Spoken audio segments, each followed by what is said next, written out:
for Delaware, the Honorable Chris Coons, and PBS NewsHour Special Correspondent Jane Ferguson.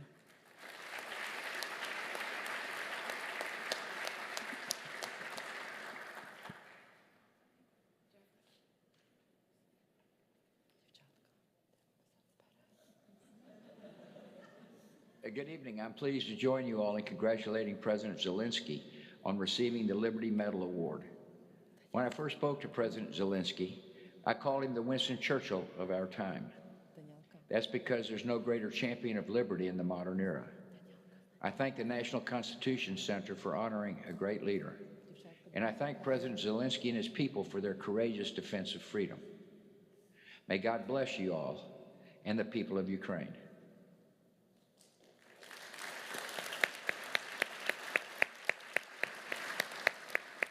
Please rise for the national anthems of Ukraine and the United States, performed by the Ukrainian Children's Choir Solo Veike, featuring Yulia Stupin.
Please welcome Jeffrey Rosen.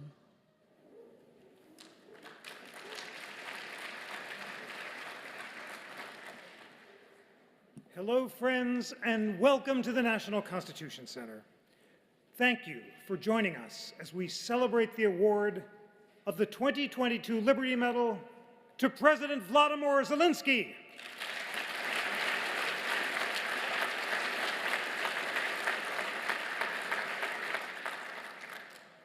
On Thursday, Senator Chris Coons took the Liberty Medal from Washington, D.C. to Ukraine, and along with Senator Rob Portman, presented it to President Zelensky during a meeting in Kyiv. Later in the ceremony, we'll see a video of that presentation, and Senator Coons will talk about what it was like to award the medal to President Zelensky, and why support for the Ukrainian people is so important as they bravely defend themselves from what President Zelensky has called Russia's brutal assault against our democratic values. And we will share with you a video message accepting the Liberty Medal that we received from President Zelensky 2 hours ago. We're also honored to share a message to this gathering from President Biden, congratulating President Zelensky on receiving the Liberty Medal. As former honorary chairman of the National Constitution Center, I am pleased to join you all in celebrating a rare patriot, President Biden writes. The very principles that we enshrined in our nation's founding documents, right here in Philadelphia, more than 200 years ago, are at stake in this war today: freedom, justice, and liberty. Now, why is it so meaningful for all of us to gather here to honor President Zelensky at the National Constitution Center in Philadelphia in this sacred space? Let's inspire ourselves for the meaningful ceremony ahead by gazing at the words of the First Amendment, which are shining behind me. And now look to your right at Independence Hall, where the Constitution and the Declaration of Independence were drafted. What are the principles of freedom that are shining now from the First Amendment tablet and from Independence Hall? They're the principles that Ukraine is defending and Russia is assaulting: free speech and a free press, the right to religious freedom, the right to criticize the government when it acts tyrannically and to vote the president out of office, the rights to life, liberty, and the pursuit of happiness. These principles have inspired nations around the world in their fight for self-determination since the Declaration was drafted nearly 250 years ago. Teaching about the importance of America's historic fight for freedom, which began here in this space on Philadelphia and spread across the world, is core to our mission at the National Constitution Center. By telling the story of America's struggle for equal rights, limited government, and the rule of law, we aspire to remind people across America and around the world that these liberties are hard-fought, hard-won, and urgently important to preserve, protect, and defend. Now, like the United States, Russia too has a constitution and Bill of Rights, which have many inspiring words.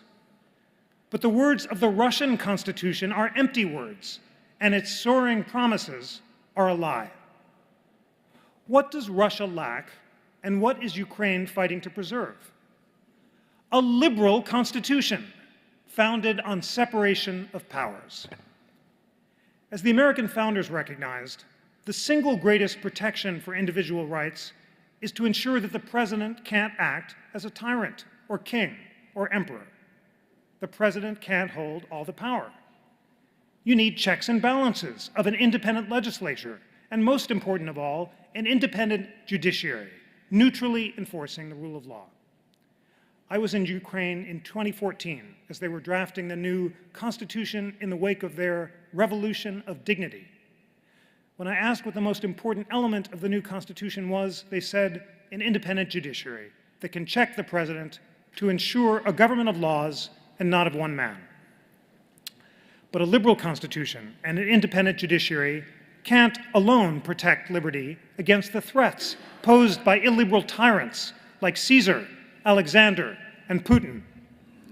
The only defense against dictators and emperors who try to consolidate their power at home with murderous invasions abroad, as the founders recognized, is the virtue and courage of the people and their leaders. The founders believed liberty to be the secret of happiness and courage to be the secret of liberty, as Louis Brandeis put it, quoting Pericles' funeral oration. They knew that you need the courage to lay down your life for liberty when it faces the ultimate threat. We're gathered today to celebrate that courage, which we're seeing every day in the Ukrainian people, men and women, soldiers and civilians, who are laying down their lives for the defense of liberty. And we're here to celebrate the courage of the Ukrainian people's democratically elected leader, President Zelensky, by providing a heroic example of what courage looks like when it's deployed in defense of liberty. President Zelensky has inspired the world to support the Ukrainian people in their noble crusade. They must prevail, and they will prevail. It's so meaningful to gather here to honor President Zelensky for showing the world how courage, self-sacrifice, and liberty can vanquish aggression and tyranny. And from Philadelphia to Kyiv, let's send beams of light to our friends in Ukraine to support their fight for life, liberty, and the pursuit of happiness.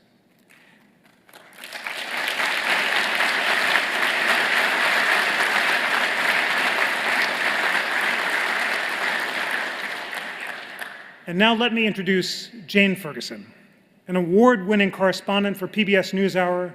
She has reported extensively on war and humanitarian crises in the Middle East, in Africa, and most recently, in the battlefield in Ukraine. Please join me in welcoming Jane Ferguson.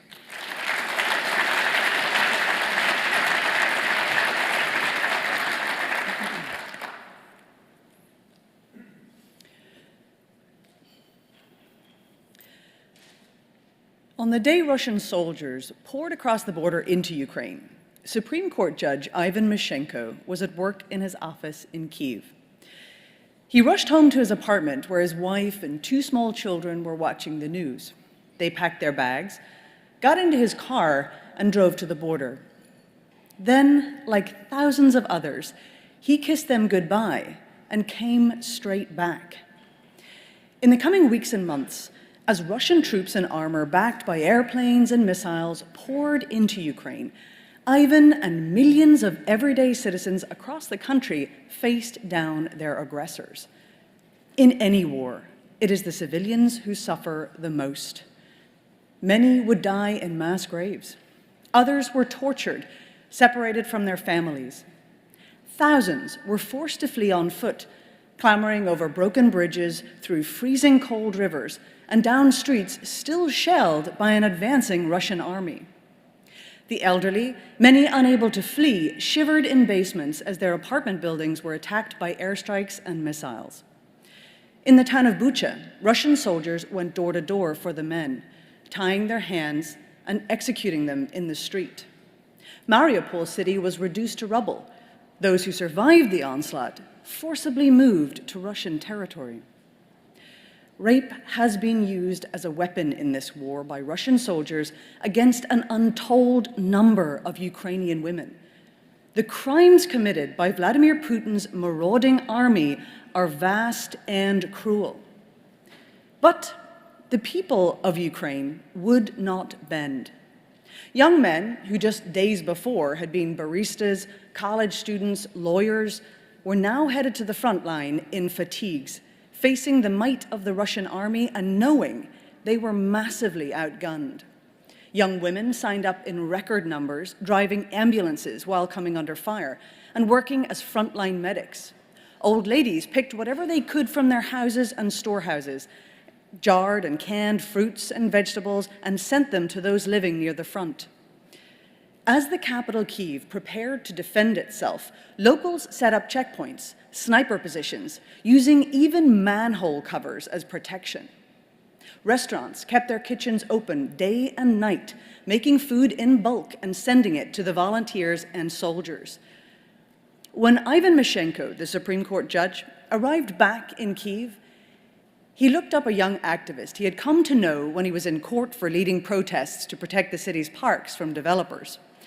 24-year-old Roman Ratushny agreed to let Ivan join his small band of volunteers who were driving to the front north of Kyiv almost daily, then slipping into the woods on foot and flying small handheld drones over Russian positions to monitor their movements. Ivan and Roman were an unlikely pair in life before the war, but formed a profound brotherhood during it. After the Russians retreated from Kyiv's outskirts, Roman volunteered to head to the front in Donbass and was killed there in June. Ivan survived their missions and continues to fight at the front. From the very start of the invasion, the civilians of Ukraine mobilized from the ground up. Their leadership, meanwhile, also rose to the moment. Each day, from his sandbagged office in Kyiv to roving secure locations when movement was essential for survival, President Volodymyr Zelensky spoke to his people and the world. He galvanized his weary citizens while rallying the international community to help in this struggle. When offered an escape from the country, he called not for a ride out, but for weapons. He and his cabinet stayed, broadcasting together from the streets of a European capital under siege, refusing to leave his post as president when all hope seemed lost. This leader and the citizens of Ukraine knew something that the rest of the world did not, that the Russians could be beaten. Not with overwhelming firepower or waves of troops, but with character, heart, and faith. They took what the world gave them, rummaged through what they already had, and pushed back the remnants of a once powerful army, showing the world that no empire can defeat millions of individual acts of people going about their daily lives and refusing to surrender.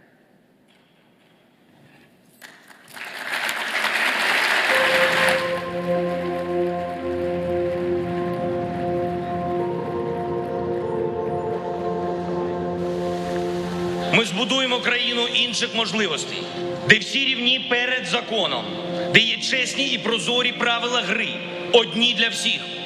А для цього до влади повинні прийти люди, які будуть служити народу.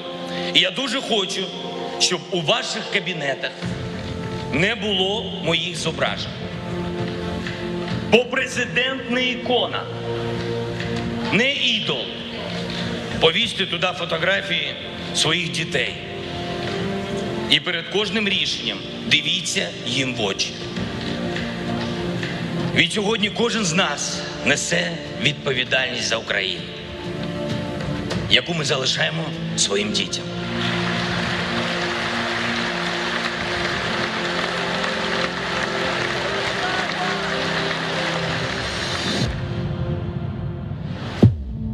New satellite images showing Russia's buildup near Ukraine's border. The world is witnessing the beginning of a Russian invasion in Ukraine. Сьогодні Путін розпочав війну з Україною, з усім демократичним світом. Він хоче знищити нашу державу.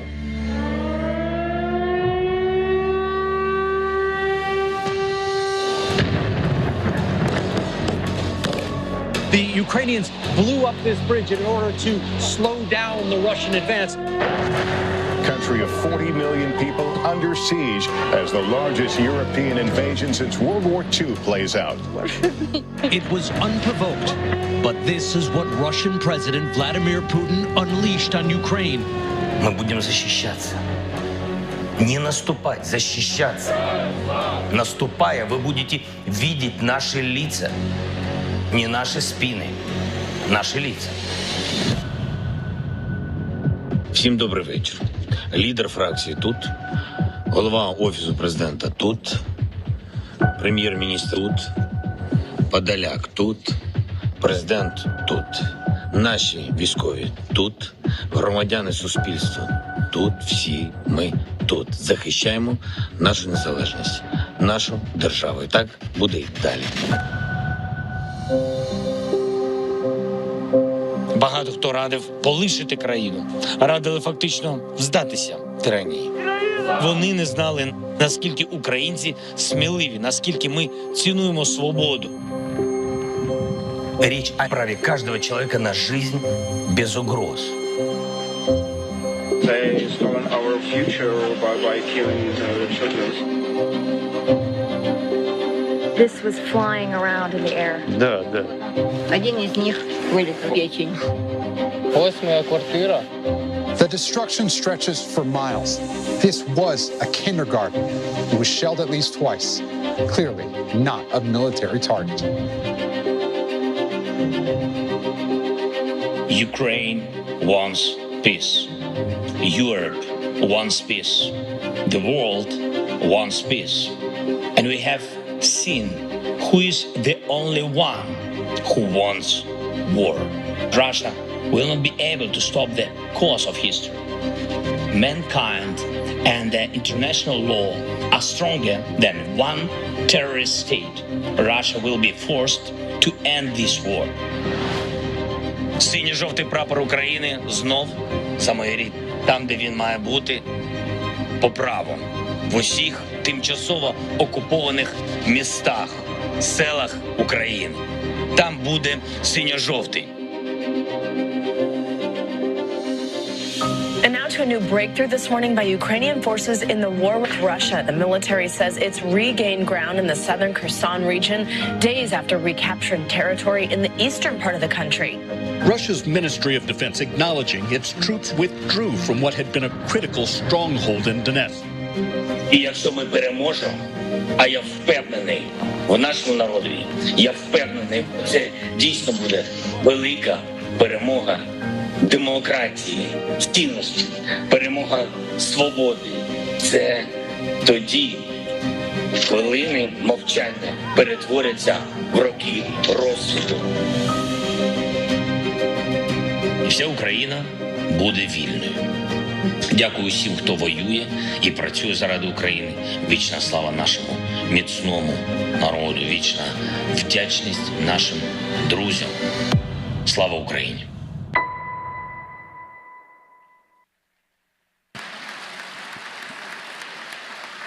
Ladies and gentlemen, Jeffrey Rosen.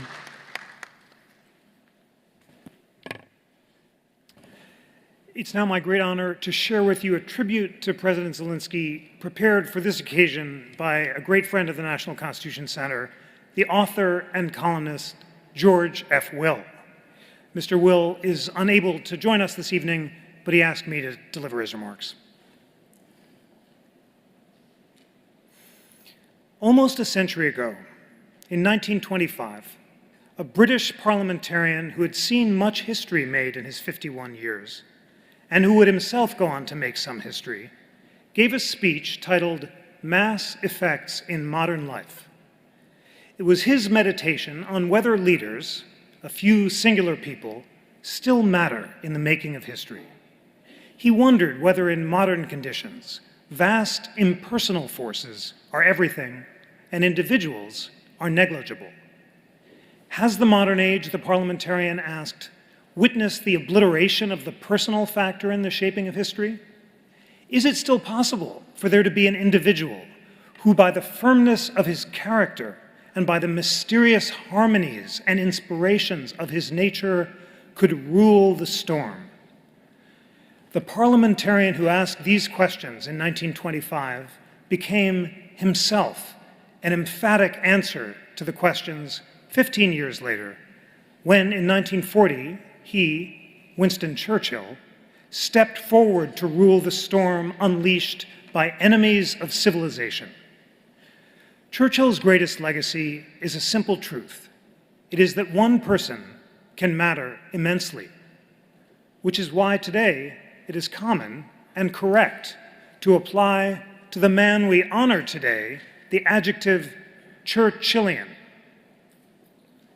Awarding the Liberty Medal to President Zelensky is a way of saying thank you. Thank you for reminding us of many things.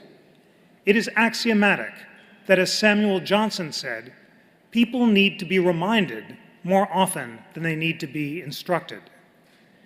The man we honor today is our era's great reminder. President Zelensky has reminded the West of what the West is and why it matters. He has reminded us how thin is the crust of civilization, of the rule of law, rather than of raw force.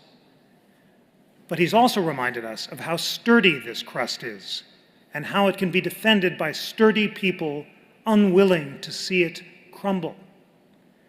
For several centuries, mankind has been plied and belabored by theories purporting to prove that history is a proper noun, an autonomous force working out its own inexorable logic, and that human beings, therefore, are just passively swept along like corks bobbing in a swift-moving torrent that they cannot substantially influence. These theories, which disparage the idea of human agency, can be slain by facts. The individuals are those luminous few, such as Churchill, Charles de Gaulle, Nelson Mandela, and Martin Luther King, who refuse to bow to events, who choose to resist supposedly irresistible forces.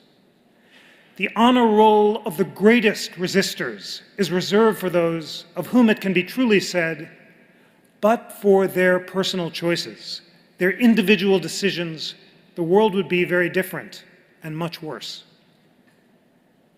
Today, a new name is inscribed on that honor roll, the name of this era's great resistor, President Zelensky. Martin Luther King changed the world because he had faith that, as he frequently said, the arc of the moral universe is long, but it bends toward justice. King knew, however, that the arc would not bend itself. It had to be bent by actions, by human agency, inspired and directed by leaders such as King. And such is the man we honor today with the Liberty Medal. The 19th century American poet James Russell Lowell wrote, "Once to every man and nation comes the moment to decide, in the strife of truth with falsehood, for the good or evil side." Nowadays, as a result of a pervasive skepticism about moral principles, we often flinch from the robust language of confident moral judgment, language that speaks forthrightly, without embarrassment, of good and evil. We've seen, however, now, on the march in Ukraine, and we've also seen goodness holding aloft, fluttering blue and yellow flags. When the Russian invasion of Ukraine began, someone trying to be kind, but not being helpful, offered to fly President Zelensky to safety. His reported terse reply will echo down the centuries for as long as people cherish freedom. His reply was, "I need ammunition, not a ride." And when Russian disinformation operatives disseminated the lie that President Zelensky had left Ukraine's capital, he filmed a forward response, "The president is here." We are here today to salute him for making vivid two essential virtues, stubborn bravery and unapologetic patriotism, and also for being the reason we in the West are recovering our capacity for praise, a capacity that in this cynical age sometimes atrophies from disuse. President Zelensky, you honor us by allowing us to honor you, and through you, your gallant nation. We look forward confidently to the day, which will come, when you can come to Philadelphia, where American independence was proclaimed, to celebrate Ukraine's unassailable independence.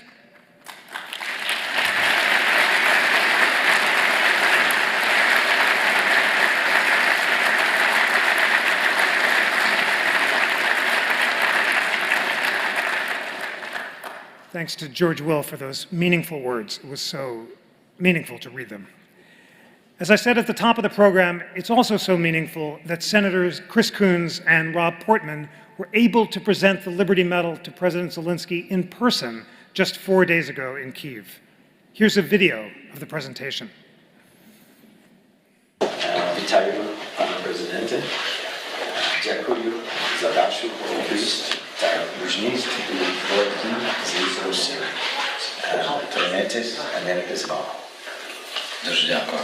Mr. President, it is a great honor to be able to present you with the 2022 Liberty Medal from the National Constitution Center of the United States. This is an honor that has been presented to great leaders from around the world who have been leaders in the fight for liberty. This is a medal I have watched presented by now President Biden to then Senator McCain. It has been presented to Nelson Mandela. It has been presented to great American heroes and great international heroes. We will be gathering at the National Constitution Center to celebrate this, but Senator Portman and I, in a bipartisan delegation, are honored to be able to say to you, thank you for your determination and your courage and for inspiring all of us. Congratulations. Thank you so much.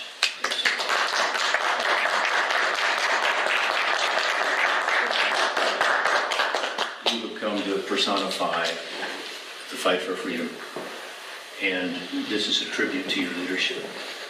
I know that you, on behalf of your people, are accepting this award, but we want you to know that your personal leadership is being noticed and appreciated. Thank you so much, Senators. Great honor, and really, we're thankful. Not only for this, first of all, for real support of the United States and of support of society, American society, of Congress, of White House, especially of President Biden. So really great honor, and this is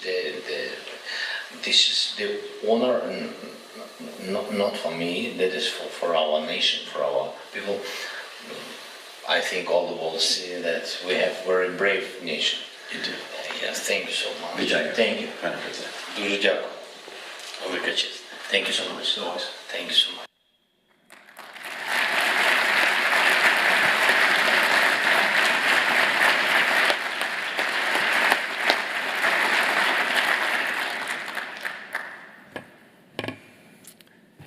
Senator Chris Coons is the junior senator from Delaware. He was elected to the Senate in 2010. He serves on the Appropriations, Judiciary, and Foreign Relations Committee. He's also chairman of the Senate Ethics Committee. We're so grateful to you, Senator Coons, for bringing the Liberty Medal to Kyiv.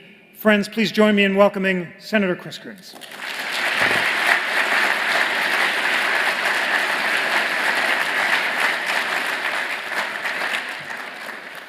Dziękuję. Good evening. Thank you very much for the opportunity to be with you. Jeff, back to our days in law school, I knew that you were exactly the sort of fierce advocate for the principles of the Constitution who might someday lead an incredible institution such as this. So thank you for everything that you and the board under Doug DeVos's leadership have done to help bring the Constitution to life, to help be a vital center of civic education, and to help bring together the American people in once again reaffirming the core principles that were at the very founding of our nation. As you said at the outset, this is in many ways a sacred space. If our Constitution is our civil scripture, we should today take some moment of inspiration by the reflection on the founding of our Constitution here and the fight that continues for freedom around the world. As I mentioned in talking with President Zelensky, I myself have been inspired by previous Liberty Medal presentations here to John Lewis and to John McCain and to many others. And I want to begin by thanking Liz O'Baggy, who works with me and who previously worked with John McCain, who was physically carrying the Liberty Medal to make sure that a senator did not misplace it on our long trip into Kyiv. I want to thank the leaders of the Ukrainian-American diaspora from my home state of Delaware and from Philadelphia who are here and who are helping to inspire and to lead an incredible community that bridges our two great nations. The opening singing of the Ukrainian national anthem and our national anthem is a reminder of how deeply intertwined are our communities. Thank you for what you do and for your witness and service.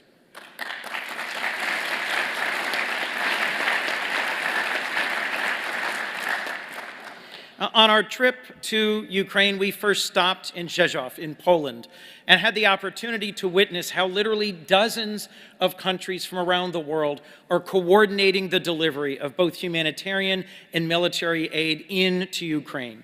to sit at the table with the leaders of the 101st Division of the United States Airborne, and to see leaders from all over Europe, from across NATO, coordinating plane after plane, bringing desperately needed relief and critically needed Army material and weapons supplies into Ukraine was inspiring. We also had a chance to visit with Ukrainian refugee families, who UNHCR is providing a place of safety and refuge in Poland, before we began a more than 10-hour train trip across Ukraine, interrupted only by my desperate attempts to get updates on the Phillies game in the World Series.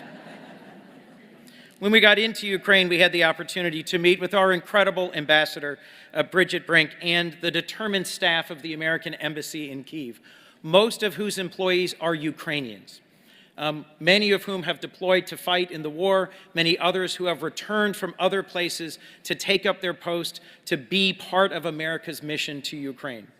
We had the opportunity to visit a church where USAID and the World Food Program and a local Ukrainian nonprofit, ADRA, are providing food to thousands of families. We also visited the headquarters of the Ukrainian utility, recently struck by Iranian-provided drones and Russian missiles. Putin, having failed on the battlefield in the face of the brave advances of Ukrainian troops, is now trying to attack the civilian infrastructure of Ukraine and plunge the tens of millions of Ukrainians who remain into a cold and dark winter. We cannot let him succeed. We also met with the Ukrainian General Prosecutor and talked about the urgency of documenting the war crimes being committed, the atrocities being committed every day by Russian troops against Russian civilians, against Ukrainian civilians. And Senator Portman and I went from Ukraine to go to the International Criminal Court at The Hague, where we engaged in a conversation about how we might ensure accountability after Ukraine is fully free. Of course, the highlight of our trip was the visit to President Zelensky and the honor of presenting him on your behalf with the Liberty Medal. Navigating through many different torturous paths, past tank traps and barbed wire, sandbags and armed men, into President Zelensky's presence is a reminder that of all the people Vladimir Putin most wants to kill, President Zelensky and his family are at the very top of that list. No one is more worthy of this Liberty Medal and what it represents than President Zelensky. He wanted me to convey to you that this award he received not just for him, but for all the Ukrainian people who are committed to the fight for freedom and for democracy. And when Ukraine achieves victory, it will be in no small part to his personal resolve. As you saw just a few moments ago, a video that he broadcast from the streets of Kyiv after the Russian invasion began galvanized his people by showing he would not flee in the face of danger. And I will never forget hearing that when offered exfiltration, a military removal from Kyiv for his own safety by the United States, his response was, "The fight is here. I need ammunition, not a ride." President Zelensky represents the very best of the Ukrainian spirit, a determination, strength, and resolve in the face of aggression, and we must stand in solidarity with the people of Ukraine and support their fight. Everyone who believes in liberty must see that this is not just their fight, it is our fight. Today, Ukraine is the front line of freedom globally. Not all of us are called to be wartime leaders. Not all of us are called to serve and sacrifice, but all of us who are Americans must hear this call.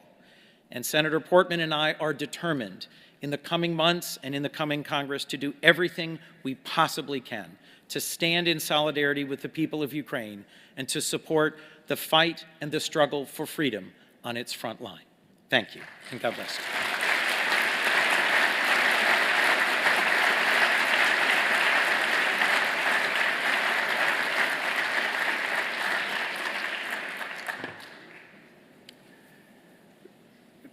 President Zelensky recorded a video message to all of us accepting the Liberty Medal hours ago.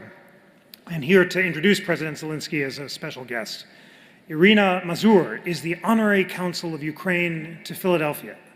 A native of Lviv, Ukraine, she moved to the United States 18 years ago, and she's been a leader in the Ukrainian-American community ever since. Please join me in welcoming Irina Mazur.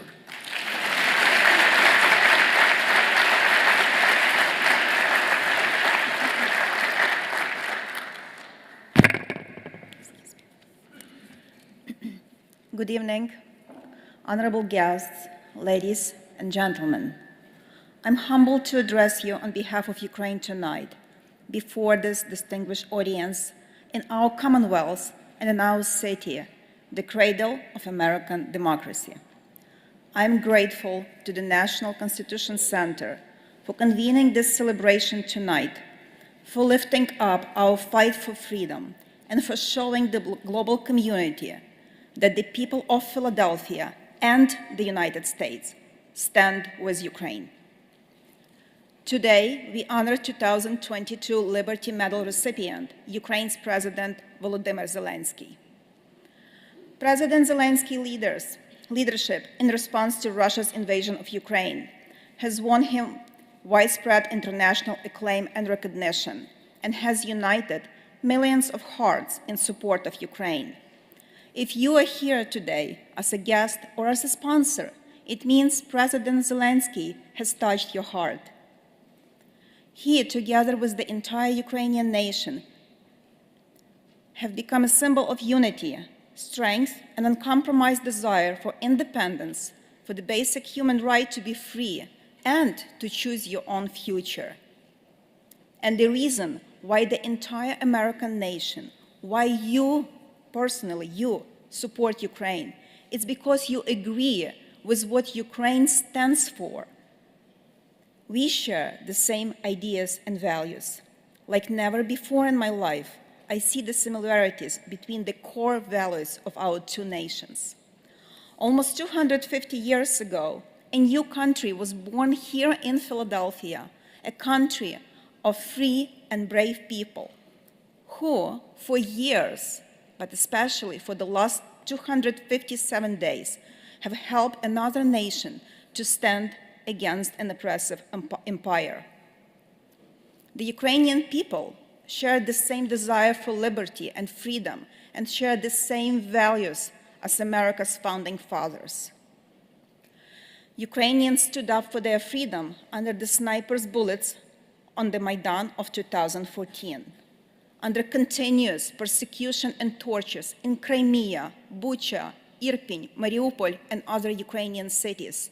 And they will continue to defend their country in Europe, suffering today under constant Russian military attacks. And I know there are some among you present here today in this room who had to flee from Russian invasion when you were small children in 1940s. I remember your stories you shared with me, how your mothers carried you on their arms, how many of you were born in refugees and displaced person camps. And I remember your words that decades ago, the mere thought of independent Ukraine was just a dream for you. For the last 100 years, Ukrainians have been subjected of waves of genocide perpetrated by Russian Empire and then its successor, the Soviet Union. But Ukraine did not disappear. It didn't cave in, not when it was torn and divided by the Russian Empire, not when it was tortured and starved to death by Stalin, not when its intellectuals, religious leaders, and intelligentsia were murdered by millions in Siberia, and not when the Ukrainian language and culture was officially forbidden by over 100 official Russian decrees. But despite everything, the Ukrainian nation is alive and even stronger than before, a multi-ethnic and multi-religious community that is united by the descendant of the only Jewish survivor in his family, President Zelensky's grandfather. Now it is November, when Ukrainians solemnly commemorate the millions of innocent people who were starved to death during Holodomors. But it is up to you and all of us to stop the genocide being perpetrated so blatantly today by Russia against Ukrainians. We cannot be like those who were silent during the Holocaust and Holodomor genocides. Once the civilized world clearly stated, never again. Is it true for Ukraine today? Ukrainians are paying a very heavy price for this freedom. They pay with their lives, and it hurts. It hurts to bury hundreds of innocent children who are being daily killed, tortured, raped, and tormented by this horrible war. This is not the fate any Ukrainian parent envisioned for their children.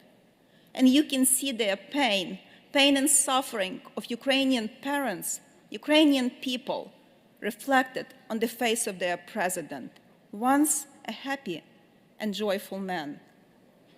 But in response to the brutal Russian aggression, Ukrainians, together with their president, just adopted a very American motto: give me liberty or give me death. And they will not ever give up on their freedom.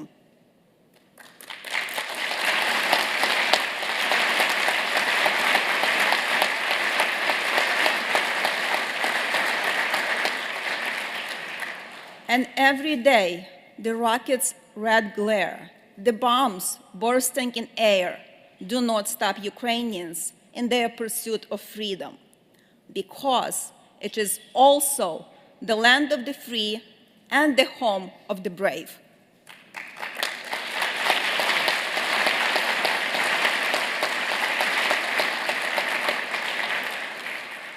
And it is our duty to help them and to support Ukraine on its path to be a free, independent, and strong country that we can pass on to future generations. From the bottom of my heart, on behalf of every Ukrainian child, every Ukrainian mother and father, every Ukrainian soldier, I would like to thank the American people. I would like to thank you.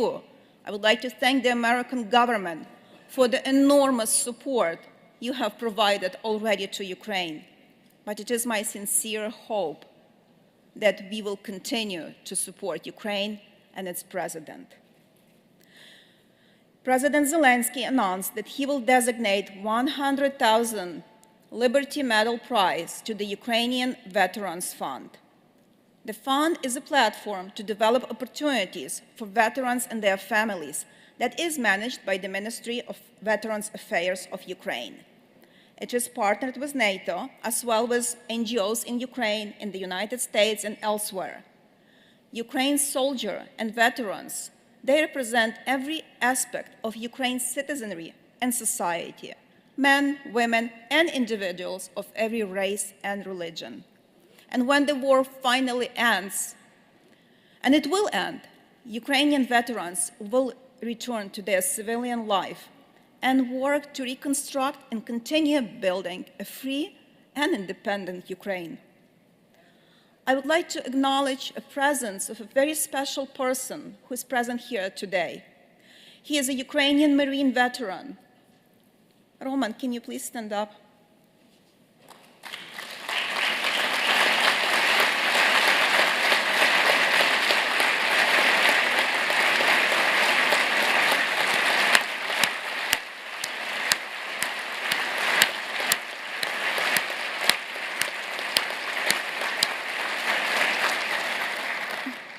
Roman Horodensky defended the city of Mariupol. He lost his arm and his leg there. He was tortured by the enemy, but today he still proudly stands with his president, like all of the Ukrainians around the globe. Roman, thank you for your service, and thank you for your sacrifice, and thank you for your bravery.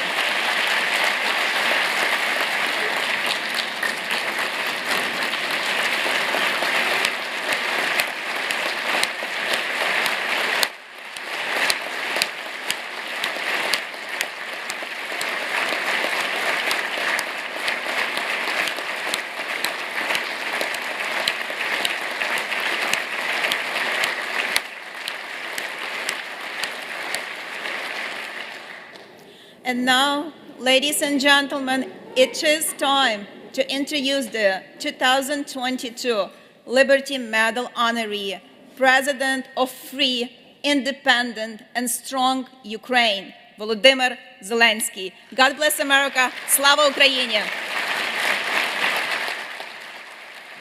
Dear friends, it is a great honor to be awarded with the Medal of Liberty presented to me by Senators Chris Coons and Rob Portman during their visit to Kyiv. This award really demonstrates how and what Ukrainian people are fighting for. Liberty is the main word for us, and what really unites all Ukrainians.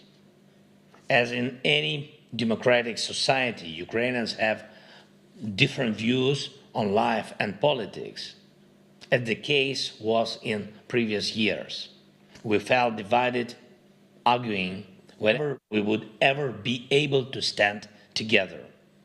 But when Russia decided to destroy our freedom and wipe Ukraine off the face of the earth, we immediately got united, and we keep this unity. All divisions are put aside. There is no place for political conflicts, because when there is a mortal threat to freedom, everything else is not important. Millions of people are fighting and working to protect Ukraine. They are very different people. After the Russian full-scale invasion started, they all decided, we are here, and we will never give up our freedom.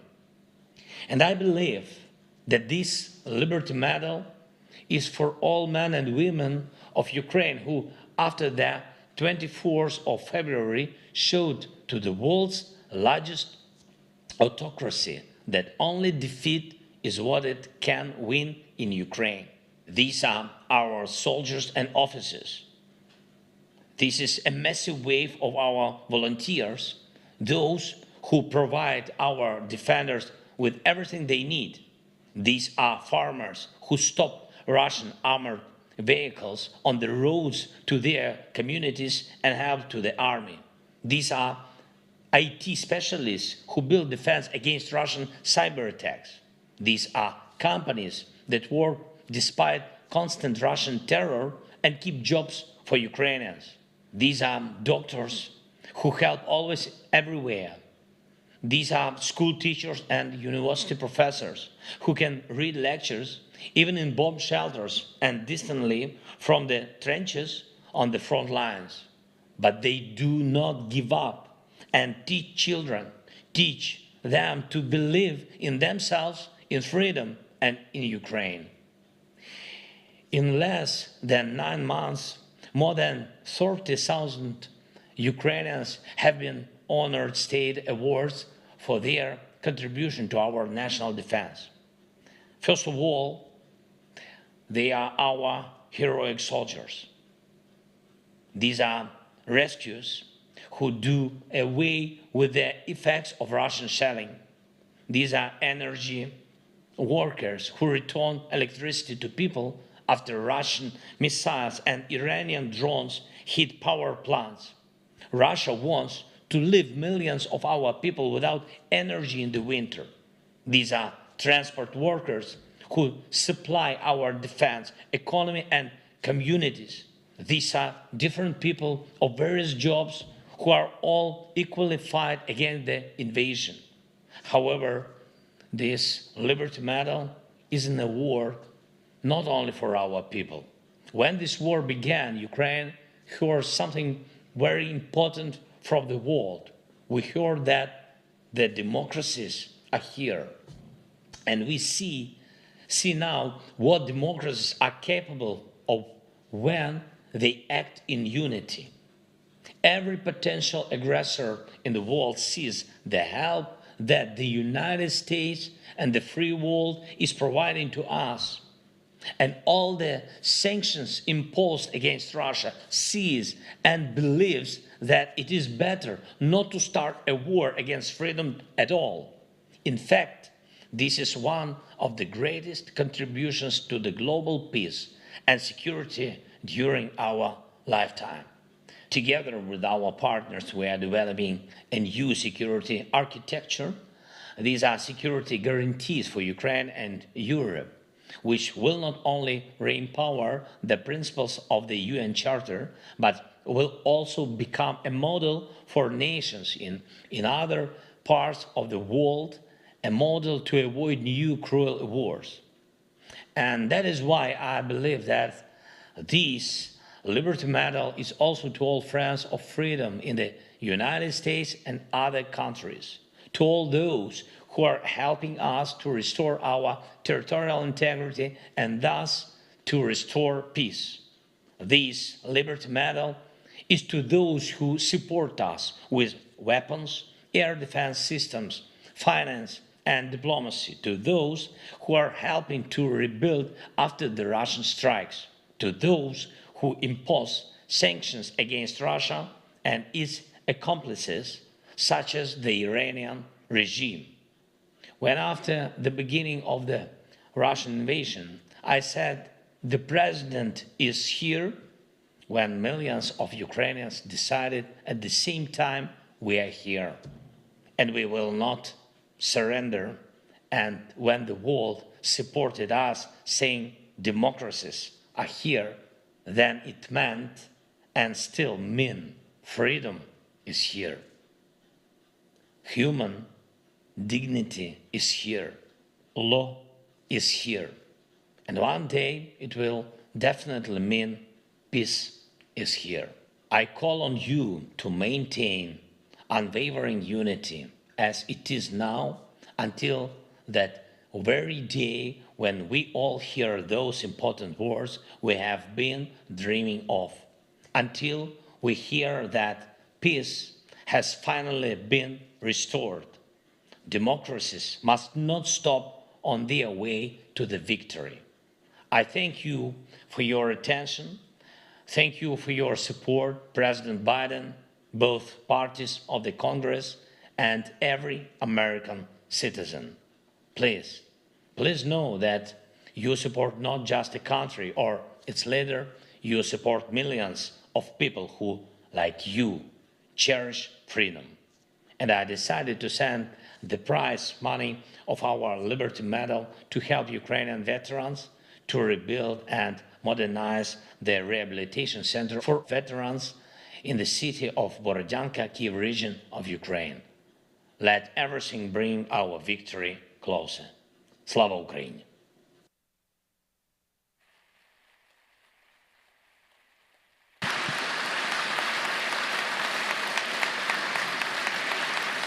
Jeffrey Rosen.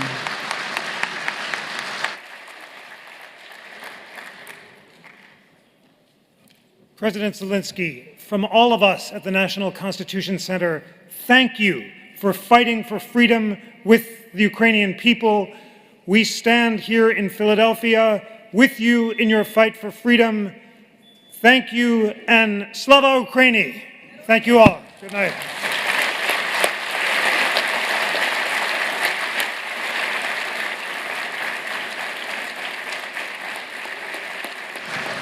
Thank you for attending the National Constitution Center's 2022 Liberty Medal ceremony.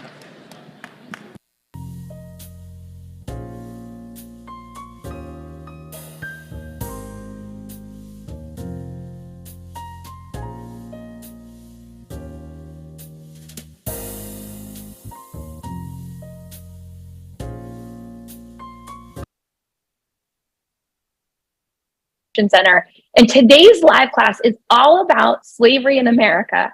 So we're going to focus on the story of slavery, but really look at it through the lens of the Constitution and through the lens of people, amazing people.